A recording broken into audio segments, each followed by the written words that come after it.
வணக்கம் நேர்களே. ஐரோப்பிய செய்திகளின் மதிய நேர செய்திகள். முதலில் தலைப்புச் செய்திகள். நேட்டோ ஒருபடி மேலே செல்ல வேண்டும், பிரான்ஸ் ஜனாதிபதி மக்ரோன் கோரிக்கை. சுவிஸ் நிறுவனங்களில் வெளிநாட்டு முதலீட்டை கட்டுப்படுத்த செனட் ஆதரவு. ஐரோப்பிய விமான நிலையங்களில் இணைய ஊடுருவல், ஒருவர் கைது.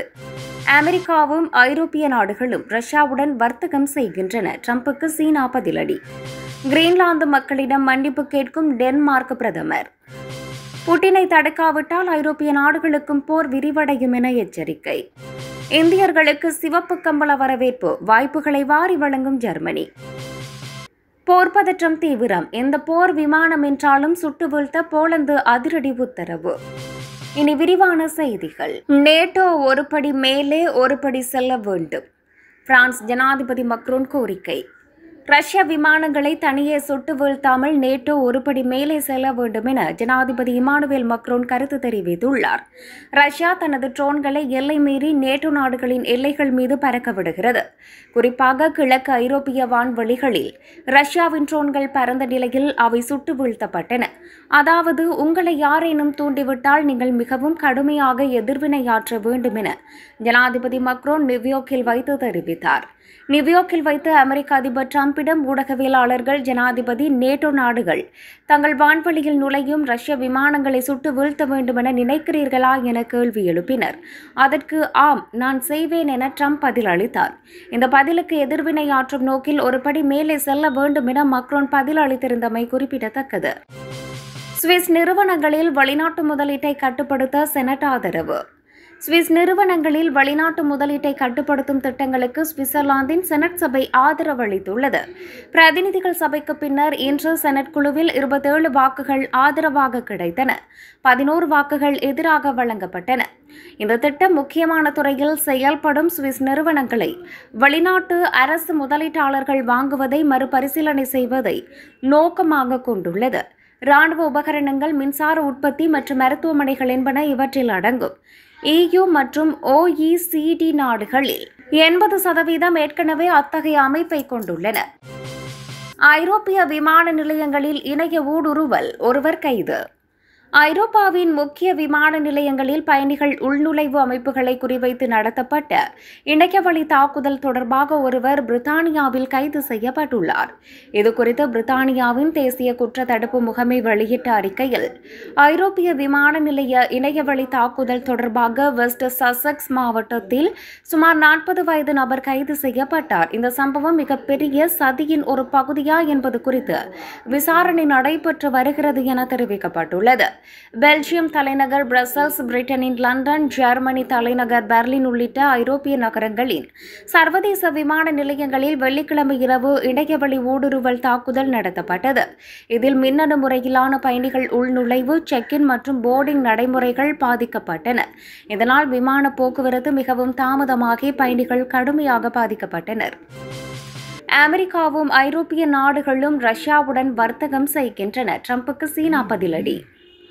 அமெரிக்காவும் ஐரோப்பிய யூனியன் நாடுகளும் ரஷ்யாவுடன் தொடர்ந்து வர்த்தகம் செய்து வருகின்றன என்று அமெரிக்க அதிபர் டொனால்டு ட்ரம்புக்கு சீனா பதிலடி கொடுத்துள்ளது. ஐநா பொதுசபை கூட்டத்தில் பேசிய ட்ரம்ப், உக்ரைனுக்கு எதிராக போரை நடத்த சீனாவும் இந்தியாவும் ரஷ்யாவுக்கு நிதி உதவி அளிக்கின்றன. ரஷ்யாவிடமிருந்து பெருமளவில் இரு நாடுகளும் கச்சா எண்ணெயை கொள்முதல் செய்வதன் மூலம் கிடைக்கின்ற நிதியில்தான் ரஷ்யா போரை நடத்துகிறது என குற்றம் சாட்டினார். இந்த நிலையில் பெய்ஜிங்கில் புதன்கிழமை செய்தியாளர்களை சந்தித்த சீன வெளியுறவு அமைச்சக செய்தி தொடர்பாளர் ஜியூ ஜியாகுன், ரஷ்யாவுடன் நல்லுறவை பேணுவதன் மூலம் சீன நலனும் சீன நிறுவனங்களின் நலனும் பாதுகாக்கப்படுகின்றன. அமெரிக்காவும் ஐரோப்பிய யூனியனும் எப்போதும் ரஷ்யாவுடன் வர்த்தக உறவை பேணி வருகின்றன. இப்போது ரஷ்யாவுடன் இந்த நாடுகள் தொடர்ந்து வர்த்தகம் செய்துதான் வருகின்றன. எந்த ஒரு மூன்றாவது நாட்டுக்கு எதிராகவும் சீனா ஒருபோதும் செயல்பட்டது இல்லை. பிற நாட்டு விவகாரங்களில் தேவையில்லாமல் தலையிடுவதும் இல்லை. எங்கள் நாட்டின் நலனை பாதுகாக்க எங்களுக்கு முழு உரிமை உள்ளது என்றார். கிரீன்லாந்து மக்களிடம் மன்னிப்பு கேட்கும் டென்மார்க் பிரதமர். டென்மார்க் அரசின் தன்னாட்சி பகுதியான கிரீன்லாந்தின் இனுயிட் மக்களிடம் மன்னிப்பு கேட்க டென்மார்க் பிரதமர் மெட்டே ஃப்ரெடரிக்சன் தலைநகர் நூக்கிற்கு சென்றுள்ளார். கிரீன்லாந்தின் பூர்வீக மக்களான இனுயிட் பழங்குடியினருக்கு எதிராக டென்மார்க் அரசு கடந்த 1960 முதல் 92 வரை கட்டாய கருத்தடை திட்டங்களை நடத்தி வந்தது. இனுயிட் பழங்குடியினரின் மக்கள் தொகையை குறைக்கும் நோக்கத்துடன் நடைபெற்ற இந்த திட்டங்களினால் 30 ஆண்டுகளில் சுமார் 4500 இனுயிட் பெண்களின் கருப்பைக்குள் கருத்தடை சுருள் உள்ளிட்டவை கட்டாயப்படுத்தி பொருத்தப்பட்டன. இதனால் பெரும்பாலான பெண்கள் நிரந்தரமாகவே குழந்தைகளை பெறும் தன்மையை இழந்ததாக ஆய்வுகள் கூறுகின்றன. அத்துடன் இனுயிட் பெற்றோரிடமிருந்து அவர்களது குழந்தைகள் வலுக்கட்டாயமாக டென்மார்க் அதிகாரிகளால் பறிக்கப்பட்டதாகவும் குற்றம் சாட்டப்படுகிறது. இந்த நிலையில் கடந்த ஆகஸ்ட் மாதம் டென்மார்க் பிரதமர் மெட்ரே ஃபிரெடரிக்சன் இனுயிட் மக்களிடம் பொது மன்னிப்பு கேட்டார். அத்துடன் டென்மார்க் தலைநகர் நூக்கில் நடைபெறும் நிகழ்ச்சியில் இனுயிட் மக்களிடம் நேரடியாக மன்னிப்பு கேட்பார் என தெரிவிக்கப்பட்டுள்ளது. புட்டினை தடுக்காவிட்டால் ஐரோப்பிய நாடுகளுக்கும் போர் விரிவடையும் என எச்சரிக்கை. ரஷ்யாவை தடுத்து நிறுத்த ஐநா நடவடிக்கை எடுக்காவிட்டால் ஐரோப்பிய நாடுகளுக்கும் போர் விரிவடையும் என்று உக்ரைன் அதிபர் வோலோடிமிர் செலன்ஸ்கி எச்சரித்துள்ளார்.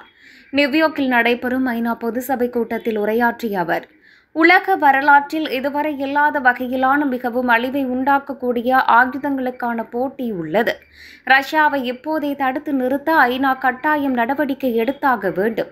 இல்லையில் ஐரோப்பாவுக்கும் போரை விரிவுபடுத்த புட்டின் முற்படுவார் என்று எச்சரித்துள்ளார். அத்துடன் உக்ரைனிலிருந்து ரஷ்ய படைகளால் நாடு கடத்தப்பட்ட ஆயிரக்கணக்கான குழந்தைகளை எப்போது மீட்கப் போகிறோம் என்று உக்ரைன் அதிபர் வோலோடிமிர் செலன்ஸ்கி வினவியுள்ளார். இன்றளவும் வாராவாரம் மக்கள் உயிரிழப்பை சந்திக்கிறார்கள். எனினும் போர் நிறுத்தம் ஏற்படவில்லை. காரணம் ரஷ்யா போர் நிறுத்தத்தை நிராகரித்து வருகிறது என்றார். இந்தியர்களுக்கு சிவப்பு கம்பள வரவேற்பு, வாய்ப்புகளை வாரி வழங்கும் ஜெர்மனி. அமெரிக்கா H-1B விசாவுக்கு கடும் கட்டுப்பாடுகளை விதித்துள்ள நிலையில் திறமையான இந்தியர்களுக்கு ஜெர்மனி சிவப்பு கம்பள வரவேற்பு அளித்துள்ளது. அமெரிக்காவில் வெளிநாட்டு பணியாளர்களுக்கான H-1B விசா விண்ணப்பங்களுக்கு $1,00,000 கட்டணம் விதிக்கப்படும் என்று ட்ரம்ப் அறிவித்தது அமெரிக்காவில் பணியாற்ற விரும்பும் இந்தியர்கள் மத்தியில் பெரும் அதிர்ச்சியையும் குழப்பத்தையும் ஏற்படுத்தியது. சிறிய மற்றும் நடுத்தர நிறுவனங்கள் இவ்வளவு பெரிய தொகையை செலுத்த தயங்குவதால் இந்தியர்களின் அமெரிக்க கனவு கேள்விக்குறியாகி இருக்கிறது. இந்த சூழலை பயன்படுத்தி திறமையான இந்திய பணியாளர்களை ஈர்க்கும் முயற்சியில் ஜெர்மனி தீவிரமாக இறங்கியுள்ளது. போர் பதற்றம் தீவிரம். எந்த போர் விமானம் என்றாலும் சுட்டு வீழ்த்த போலந்து அதிரடி உத்தரவு. தமது நாட்டு வான்பரப்பில் அனுமதியின்றி பறக்கும் எந்தவொரு நாட்டின் போர் விமானத்தையும் உடனே சுட்டு வீழ்த்த போலந்து நேட்டோ படைகளுக்கு தனது இராணுவத்துக்கும் புது உத்தரவு பிறப்பித்துள்ளது. இதனால் புது போர் பதற்றம் ஒன்று உருவாகியுள்ளது. சில வாரங்களாகவே ரஷ்ய போர் விமானங்கள் போலந்து எல்லைக்கு வருவதும் அதனை இடைமறிக்க நேட்டோ படை விமானங்கள் புறப்பட்ட மறு செக்கனே அவை திரும்பவும் ரஷ்ய எல்லைக்குள்ளே செல்வது என்று ரஷ்யா பெரும் பூச்சாண்டி காட்டு வருகிறது. உக்ரைனில் நடந்து வரும் போரின் விளைவாக ரஷ்யாவுக்கும் நேட்டோ நாடுகளுக்கும் இடையே போர் பதற்றம் அதிகரித்து வருகிறது. இந்த நிலையில் போலந்தின் பிரதமர் டொனால்ட் டஸ்க், எங்கள் வான் எல்லைக்குள் வரும் எந்தவொரு பறக்கும் பொருளையும் கேள்வியே இல்லாமல் சுட்டு வீழ்த்துவோம் என்று பகிரங்கமாக அறிவித்துள்ளார். இது ரஷ்யாவுடனான நேரடி மோதலை தூண்டும் ஒரு அபாயகரமான முடிவாக பார்க்கப்படுகிறது. போலந்தின் இந்த அதிரடி முடிவுக்கு முன் நேட்டோ நாடுகள் ரஷ்யாவுக்கு எதிராக ஒரு ஒருங்கிணைந்த இராணுவ நடவடிக்கையை எடுக்க வேண்டும் என செக் குடியரசு அதிபர் பெட்ர பவெல் கோரிக்கை விடுத்துள்ளார்.